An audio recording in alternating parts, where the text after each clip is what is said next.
It is Wednesday, September 9th, 2020, and it's 5:29 p.m. Central Standard Time. I'm going to read Acts chapter 25. Hallelujah.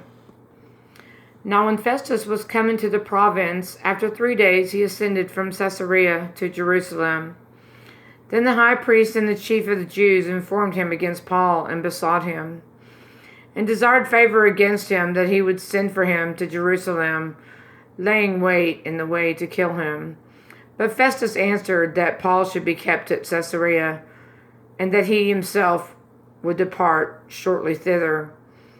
Let them therefore, said he, which among you are able, go down with me and accuse this man, if there be any wickedness in him. And when he had tarried among them more than 10 days, he went down unto Caesarea, and the next day, sitting on the judgment seat, commanded Paul to be brought.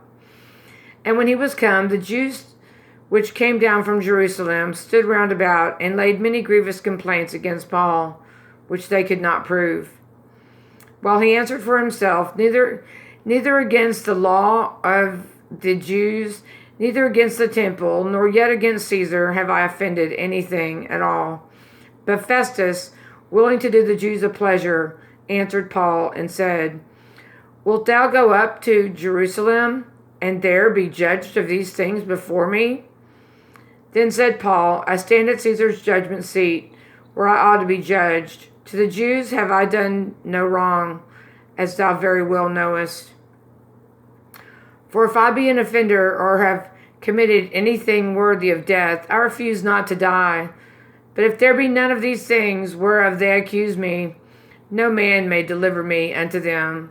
I appeal unto Caesar.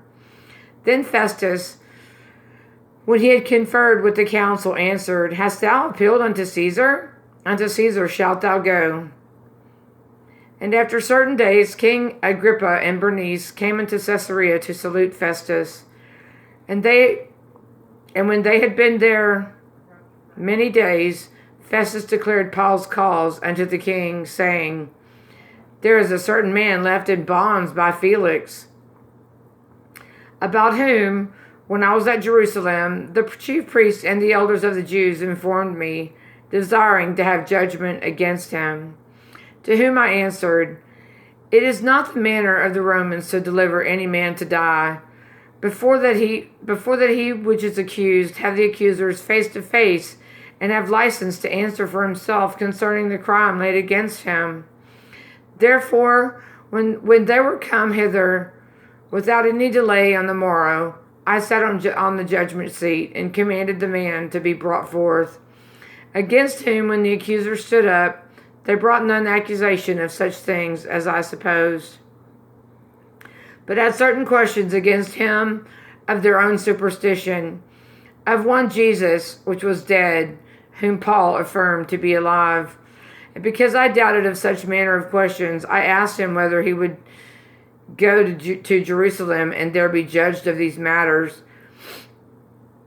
But when Paul had appealed to be reserved unto the hearing of Augustus, I commanded him to be kept till I might send him to Caesar.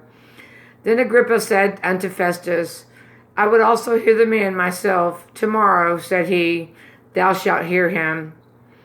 And on the morrow, when Agrippa was come, and Bernice, with great pomp, and was entered into the place of hearing, with the chief captains and principal men of the city, at Festus's commandment, Paul was brought forth. And Festus said, King Agrippa, and all men which are here present with us, ye see this man, in whom all the multitude of the Jews have dealt with me, both at Jerusalem and also here, crying that he ought not to live any longer. But when I found that he had committed nothing worthy of death, and that he himself had appealed to Augustus, I have determined to send him, of whom I have no certain thing to write unto my Lord. Wherefore I have brought him forth before you, and specially before thee, O King Agrippa, that after examination I might have somewhat to write. For it seemeth to me unreasonable to send a prisoner, and not withal to signify the crimes laid against him. Jesus is coming. Be ready.